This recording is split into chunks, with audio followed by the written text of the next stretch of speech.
जय।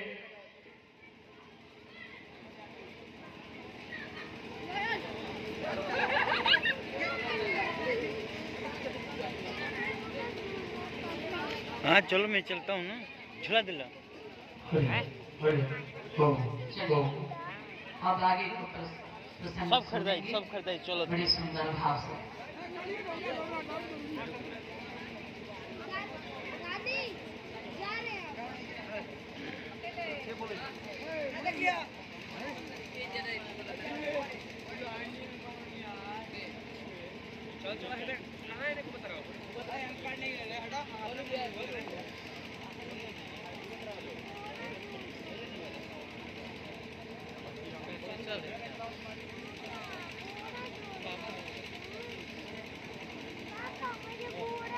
हाँ झूला देंगे बेटा, रुक जाओ।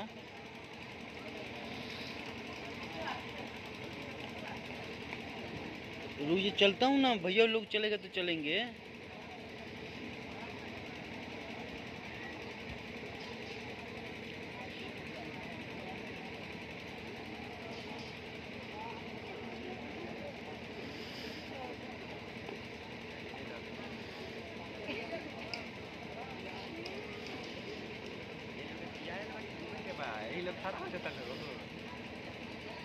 ओम मंगलम भगवान विष्णु मंगलम ब्रह्म मंगलम पुंडरीकाक्ष मंगलाय तनो हरि।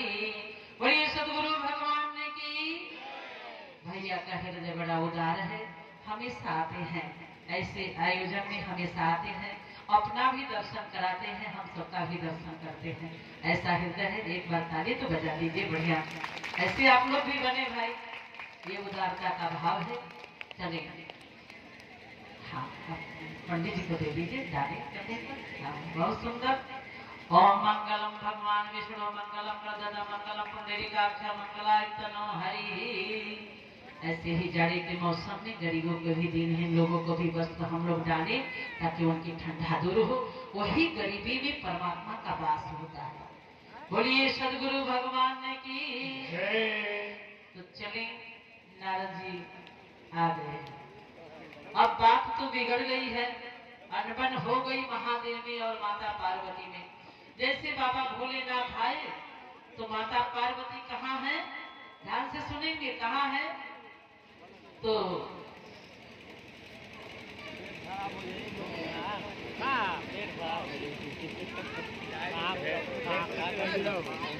बोलिए गायत्री माता के।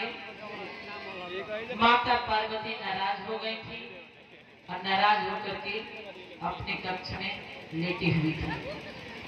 ठीक है, बाबा भोलेनाथ आए रोज की तरह से घर के अंदर, बड़ी नाराज, सारे गहने गुड़िये उतार करके रख दी और एक गुस्सा करने वाला कोप भवन, तो ध्यान में आ गया, कोप भवन। नाराज होकर के पहले एक घर बनाया जाता था जिसमें गुस्सा कर ही चला जाएगा। ऐसे ऐसे घर का निर्माण पहले होता था। तो आदमी भले आपस में लड़े ना, लेकिन वो भवन में चले जाए उस कक्ष में, तो पता चल जाएगा बाहर के लोगों को कि नाराज है। तो घर पर लिखा है कोप भवन। तो सारे गहने गुड़े उतार करके माता जी चली गई कोप भवन में। अब महादेव को चिंता हो गया कि हमने ऐसी गलती क्या कर दी कि सती नाराज हो गई, क्या बात हो गया। तो गए मनाने के लिए, उठो क्या बात है, हटिए मेरे सामने से, हम आज तक नहीं आपको पहचाने। वो तो नारद भले इंसान है कि हमसे बता के चले गए, भले आदमी है कि बता के चले गए। क्या बात बता के चले गए, तो आप बताओ कि गले में कौन सी मुंडों की माला पहने हुए हो। और महादेव बताने लगे, कहे कि अरे उमा पार्वती उठो तो सही, मैं जरूर बताऊंगा। धन्य है मेरे प्रभु, यही परमात्मा का स्वरूप है। भगवान कहीं और नहीं है, भगवान ऐसे ही वास करते हैं और ऐसे ही भाई बहनों सबका कल्याण करवाते हैं। भगवान चार भुजा लेकर के आ जाए तो कोई रहने नहीं देगा, दो ही भुजा से अपना काम, अपनी सेवा करा लेते हैं। बोलिए गायत्री माता की। दोनों हाथ उठाइए, एक बार ताली बजाइए। इसलिए ताली बजाइए कि आपका हृदय भी ऐसा ही बने, आप भी ऐसा काम करो, इसलिए ताली बजाना है कि हम भी इस लाइन में लगे, आगे बढ़े। माता जी ने कहा कि भाई प्रेम से बतावे महादेव की मुंडों की माला किसकी पहने हैं। महादेव ने कहा कि हे उमा, आपको नहीं पता है, आपने जब जब शरीर का त्याग किया है तब तब आपके इस मुंड का मैं माला बना करके, जब जब आपने शरीर को त्यागा है तब तक आपसे इतना स्नेह है, प्रेम है कि आपके मुंड हमारे हृदय पर है। तब तक क्या अवतार का। अब यहीं से प्रश्न शुरू होता है कि विस्तार ज्ञान का कैसे कर दिया जाए। यहीं से प्रश्न शुरू हो गया। माता पार्वती ने कहा भोलेनाथ से कि हे महादेव, कौन सा ऐसा अमर फल आप खाए हैं कि आप एक बार भी नहीं मरते हो और मैं बार बार मर जाती हूँ। मैं बार बार धरती पर जन्म लेती हूँ, मर जाती हूँ। मेरी मुंडों की माला आपके हृदय पर है और आप एक बार भी नहीं मरते हैं। भगवान कहे कि नहीं, मैं एक बार भी नहीं मरता हूँ, मैं अजन्मा हूँ, मेरी मृत्यु होती ही नहीं है और न होगी, मैं अजन्मा हूँ। तो बोले कि कौन सा फल खाए हैं? तो बोले कि अमर फल खाए हैं। बोले कि इस कथा को हमें नहीं बताएंगे? तो वो जरूर बताएंगे। वह अमर कथा है, वह अमर कथा। और माताएं बहने, यहीं से प्रसंग शुरू हो जाता है। कैलाश पर्वत पर आसन लगा करके बाबा बैठते हैं। माता पार्वती से कहते हैं कि तुम सावधान रहना, जब मैं कथा कहते कहते मैं डूब जाऊंगा भगवान की उस लीलाओं में, तो मेरी आंखें बंद हो जाएंगी, मैं देख नहीं पाऊंगा कि कौन कथा सुन रहा है कौन नहीं सुन रहा है। कम से कम तुम अपनी होमकारी भरना, हाँ हाँ का आवाज लगाना कि हाँ हम सुन रहे हैं, हम सुन रहे हैं, क्योंकि हम कथा में डूब जाएंगे। भगवान की लीला में हमारी समाधि लग जाती है, हमारे नेत्र बंद हो जाते हैं, इसलिए हम कैसे समझेंगे। तो माता पार्वती, माताएं बहने, कथा का प्रसंग चलते चलते 3 दिन चला। पहले दिन की कथा हुई तो अंडे से जीव निकल गया। उसी कैलाश पर्वत पर अंडा गिरा हुआ था पक्षी के गर्भ से। वो अंडा पहले दिन की कथा सुन करके फूट गया और वो सुनने लगा कथा। दूसरे दिन की कथा हुई तो बड़ी ध्यानस्थ होकर जब शरीर के अंग प्रत्यंग निकलने लगे, हाथ पैर सब सजन बनने लगा, तब धीरे धीरे उसके शरीर का विकास होने लगा। कथा सुनता चला। तीसरे दिन में और बड़ा हो गया, चौथे दिन और बड़ा हो गया, और भाई बहनों जब 6वें दिन की कथा का प्रसंग आया, उस दिन के प्रसंग में बाबा भोलेनाथ कर रहे हैं कि हे मां, ध्यान से सुनना। पूरी लीला जब हो चुकी तो भगवान और जा चले गए हैं द्वारिका में, और द्वारिका में जा करके वहां बैठे हैं रुक्मिणी के साथ में, और वहां पर एक बार आत्मचिंतन कर रहे हैं। तो भगवान कौन है? ब्रह्मा के पुत्र बृहस्पति, और बृहस्पति को बुला करके कहते हैं कि जाओ, आज मुझे विदुर की याद आती है, आज मुझे उद्धव की याद आ रही है, मैं विदुर को याद कर रहा हूँ। ये प्रसंग जैसे ही चल रहा था तब तक माता पार्वती की नींद आ गई, गहरी नींद में सो जाती है। ये प्रसंग सुना नहीं पाई, और इतना सुंदर कथा चल रहा था, इतनी रहस्यमय कहानी कि अब कहा कि माता पार्वती सो गई है, तोता तो देख रहा है पीछे से, अब उसके शरीर की पूरी रचना हो गई, पंख निकल गए, हाथ पैर निकल गए। अब वह सुनने लगा ध्यान से, कहे कि पार्वती तो सो गई है, मैं ही होमकारी भर दूंगा। और तोता हूं हूं करके कथा सुना, और जैसे ही 7वां दिन आया, कथा समाप्त हुई, तो भगवान जय घोष बीच बीच में इसीलिए लगाया जाता है, कोई व्यक्ति सो रहा है तो जय घोष की आवाजें बुलंद होती है, वह व्यक्ति जाग जाएगा।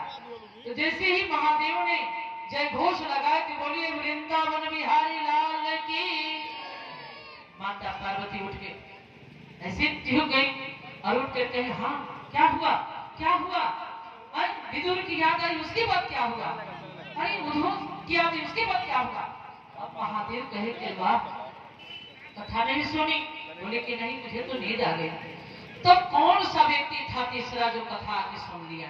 हूं हूं की आवाज आ रही थी कि मैं सुन रहा हूं, मैं सुन रहा हूं। और भाई बहनों वहीं से त्रिशूल लेकर के पीछा करते हैं, और जो तोता उड़ान भरता है एक सूक्ष्म रूप में आ जाता है, और आकर के वहीं पर व्यास जी की पत्नी थी, सूर्य भगवान को अर्घ देकर के जैसे दोनों हाथ ऊपर की और जमाई लेने लगी, दोनों जैसे मुंह जबड़ा खुलता है और मुंह के रास्ते से अंदर गर्भ में चले जाते हैं श्री सुखदेव जी।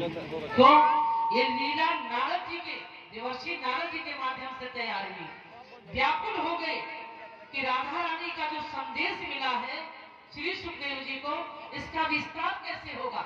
ये विस्तार करने के लिए ये लीला रच दी गई। अब वही व्यास भगवान माता उनके गर्भवती हुई और उनके गर्भ में 1 साल 2 साल 9 महीने के बाद नहीं 12 साल आराम से बैठे रहे पेट में। जब व्यास जी कहते कि अब निकलो, माँ को ज्यादा पीड़ा हो रही है, कष्ट हो रही है, हाथ जोड़ करके बोलते हैं, एक वही श्री सुखदेव जी हैं जो कहते हैं कि बड़ा आनंद है, माँ के गर्भ में बहुत आनंद है, मैं किसी बाहर के आने से माया से वंचित हूँ, मैं कर्ज से ऋणी नहीं हो पाऊंगा, माँ का स्नेह मिले, माँ स्तन पर पान करा देगी तो उसका मैं ऋणी हो जाऊंगा, पिता का स्नेह और प्यार धन कमा करके हमारा पालन पोषण करेगा, उसका मैं ऋणी बन जाऊंगा, समाज की दवा और विद्यालय से अध्ययन करके जो भी मुझे विद्या प्राप्त होगी उसका मैं ऋणी हो जाऊंगा, ऋषियों का स्नेह प्यार मिलने लगेगा, ज्ञान मिलेगा, संस्कार मिलेगा, गुरुकुल जाना पड़ेगा तो उसका मुझे कर्ज हो जाएगा। इतने कर्ज धरती पर मनुष्य के कंधे पर होते हैं, पृथ्वी माता के कर्ज, माँ का कर्ज, पिता का कर्ज, ऋषियों का कर्ज, देवताओं का कर्ज, ये कर्ज से लगा हुआ जीवन है और एक भी कर्ज से हम ऋण होना चाहते भी नहीं है। ऐसे स्वार्थ में अंधे हो गए हैं, हम इस कर्ज से उबरने का नाम भी नहीं लेते हैं कि होता क्या है।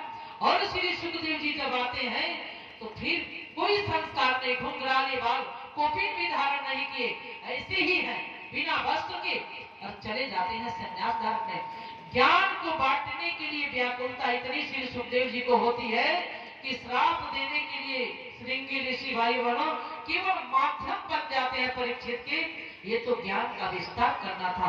और श्री सुखदेव जी का आवाहन किसी ने नहीं किया था, केवल कानों में आवाज सुने कि परीक्षित राजा है, उन्हें श्राप मिला हुआ है और उनका उद्धार कैसे होगा, अकाल मृत्यु हो जाएगी, वह कैसे आत्मा शांति होगी, आत्मा का उद्धार करना था, क्योंकि यह अकाल मृत्यु नरक में ले जाती है, कोई शरीर नहीं मिलता है, जीवन भर तड़पना पड़ता है।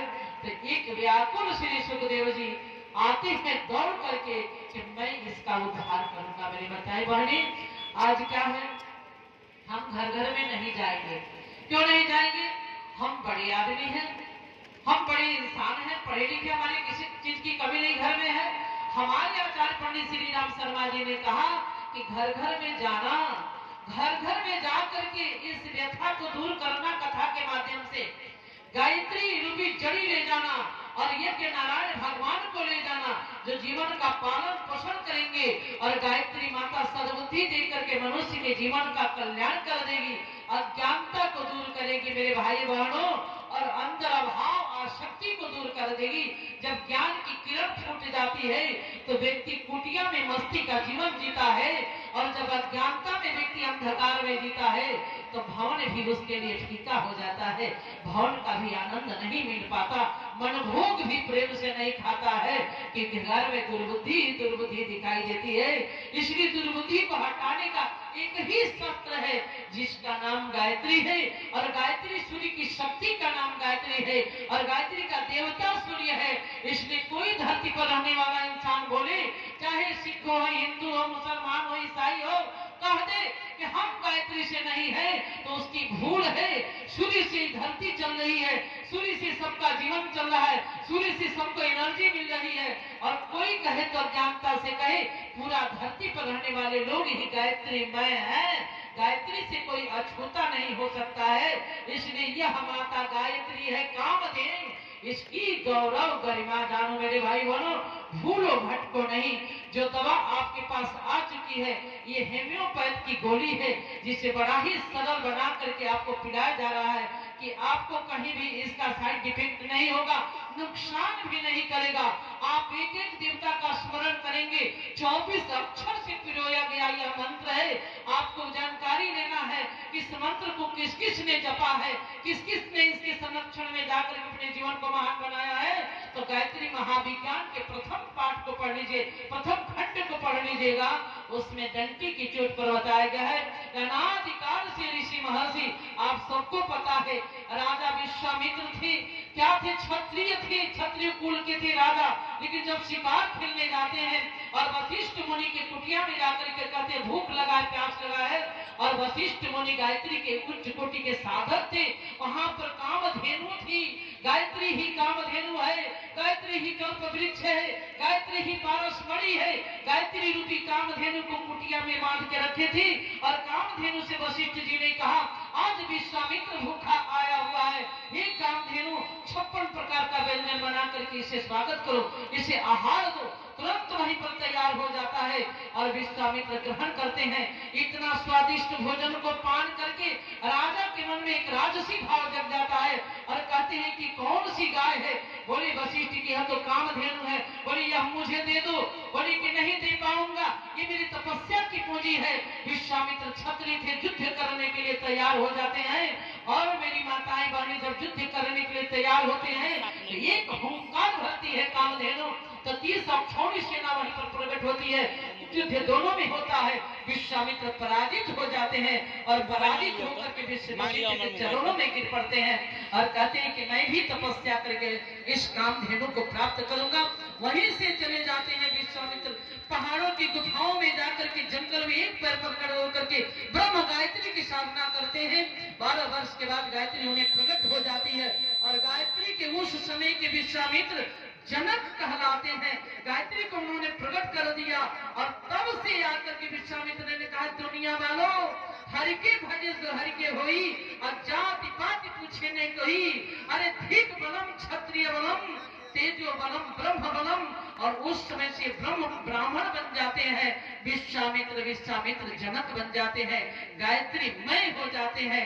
ऐ मेरे भाई बहनों, ठीक उसी तरह से आज भी आचार्य पंडित श्री राम शर्मा जी ने 24 लक्ष का पुरस्चरण करके गायत्री को साक्षात कर दिया, प्रकट कर दिया और कहा कि हे गायत्री माता, अभी तक तो किली थी, अभी तक तो शापित थी, तुम्हें शाप मिला था, लेकिन अब तुम्हें शाप से मुक्त होना है। अभी तक देवों की माता थी, वेदों की माता थी, लेकिन अब विश्व के आसन पर आसीन होकर के जन जन के हृदय मन मस्तिष्क में जाकर के विचरण करना है ताकि यह विश्व सुखी हो जाए। इसी भाव के साथ परमार्थ के कारण साधुन धरा शरीर, ऐसे आचार्य जी ने घोर तपस्या करके गायत्री को प्रकट कर दिया। आज वही गायत्री माता को लेकर के गुरुदेव के संदेश वाहक के रूप में, देवदूत के रूप में हम और आप लोग आए हैं आपके बीच में कि ताकि हम भी बस जिला के गांव में आप सबको यह जड़ी बूटी पिला करके जाएं। जिस जड़ी बूटी को पी करके आज जीवन धन्य हो गया, वही जड़ी बूटी पिला करके जाना चाहते हैं। आज आचार्य जी बहुत प्रसन्न है कि आज यज्ञ पिता गायत्री माता को श्रवण कुमार जी से कंधे पर लेकर के हम भी घर घर में जाएंगे, हम भी इस अखंड ज्योति को जलाएंगे। बोलिए सदगुरु भगवान ने की। ताली जरूर बजाएंगे दोनों हाथ ऊपर करके। प्रेम से जपना गायत्री नाम, संध्या करिए सुबह हो शाम। ताली बजा सब लोग गाएंगे। प्रेम से जपना गायत्री नाम, संध्या करिए सुबह हो शाम। प्रेम से जपना गायत्री नाम, संध्या करिए सुबह हो शाम। संध्या करिए सुबह हो शाम, संध्या करिए सुबह हो शाम। संध्या करिए सुबह हो शाम, संध्या करिए सुबह हो शाम। प्रेम से जपना गायत्री नाम, संध्या करिए सुबह हो शाम। प्रेम से जपना गायत्री नाम, संध्या करिए सुबह हो शाम।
बेटी ने मार दिया, देखिए